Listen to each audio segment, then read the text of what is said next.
এই যে মূলটা নিচে নিচে বেড়ে গেছে, এর যদি বিভাজন না হয়, কোষগুলো যদি বিভাজিত না হয়, এটা কি বড় হবে?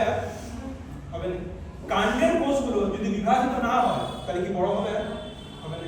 আচ্ছা, এই যে পাতা বেরিয়েছে, এই যে এখানে একটা পাতা বেরিয়েছে না, এখানে পাতা বেরিয়েছে, এইখানের কোষগুলো যদি বিভাজিত না হয়, দেখতে পাচ্ছেন, এইখানের কোষগুলো যদি বিভাজিত না হয়, তাহলে এই পাতাও ফুটবে বা বড় হবে না, পরে ফুল ফলও হবে না। এইভাবে সেম।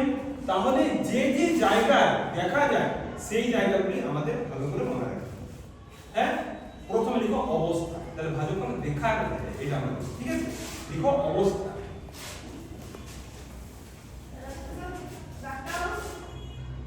এটা একটা গাছ, হ্যাঁ দেখতে পাচ্ছি সবাই আমরা, এটা একটা গাছ। তার দেখো আমি যে অঙ্কগুলো করলাম সেগুলো অ্যারো দেওয়া আছে, ঠিক আছে? তীর চিহ্ন দেওয়া আছে, এই নিচে একটা অ্যারো দেওয়া আছে, হ্যাঁ, যেটা মূল বড় হবে, একটা উপরে দেওয়া আছে, কাণ্ডটা বড় বৃদ্ধি হবে, আর একটা মাঝেও দেওয়া আছে, এই যে যেখানে পাতাগুলো আসছে বা কাণ্ডটা বড় হচ্ছে। ভাজক করার আলাদা ভাগ আছে, তোমাদের বড় ক্লাসে আরো আছে, হ্যাঁ তখন করবে। এখন ভাজক করার অবস্থাটা শুনছি, বুঝতে পারছি অবস্থান কোথায় কোথায় আছে? দেখো এই যে উদ্ভিদরা আছে, তার একটা অ্যারো নিচের দিকে আছে না, যেখানে মূলটা বড় হচ্ছে, একটা উপর দিকে আছে যেখানে কাণ্ডটা বড় হয়ে যাবে। এই দেখো সাইড সাইডে যে পাতার যে নোটগুলো আমরা বলি বা পাতার এই জিনিসগুলো ইন্টারক্যালারি করা হয়, এইগুলো বড় বড় হয়ে যাচ্ছে। হ্যাঁ, তাহলে এই পুরো অংশটাতে ভাজক করা, বুঝতে পারছি আমরা সবাই? হ্যাঁ, এরপরে অবস্থা লিখো, লিখো উদ্ভিদের বর্ধনশীল অঞ্চলে, যেগুলো বড় হবে, উদ্ভিদের বর্ধনশীল অঞ্চলে,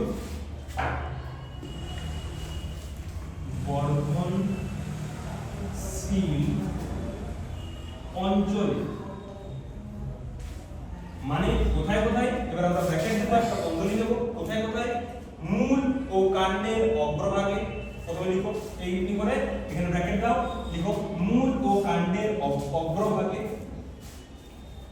যেটা আপনারা আমাকে বলবে, হ্যাঁ, মূল ও কাণ্ডের অগ্রভাগে দিয়ে কমা দেব।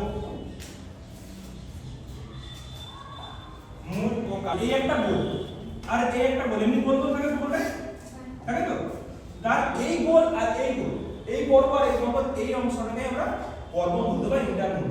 হ্যাঁ, তাহলে কাণ্ডের পর্ব মধ্যে ওইখানে ভালো করে আমরা দেখতে পাবো, বুঝতে পারছো তো? ওই দুটোর মাঝে, ঠিক আছে, ওটা বড় হবে কত ভূমি মণ্ডল, তো সেই ধাতুটা কোষগুলো ঘন সন্নিবিষ্ট অবস্থায় থাকবে, একসাথে থাকবে নাকি ঘুরে দেবে, কি মনে হচ্ছে? হাত তুলবে, আমি 1 2 3, আচ্ছা তুই বল তো, একসাথে থাকবে। আচ্ছা দেখে নিচ্ছি আমরা কোষ, ভালো চেষ্টা করছি, তুমি বলো একসাথে মানে সামনাসামনি থাকবে, বুঝছো তো? আচ্ছা কোষ তুমি বলো একসাথে, বাহ তোমরা পড়ে নিতে পারবে, হ্যাঁ কোষ সুন্দর, ভেরি গুড। ঘন সন্নিবিষ্ট অবস্থা থাকবে, আমরা পয়েন্ট করে এইখানে লিখবো এই কলার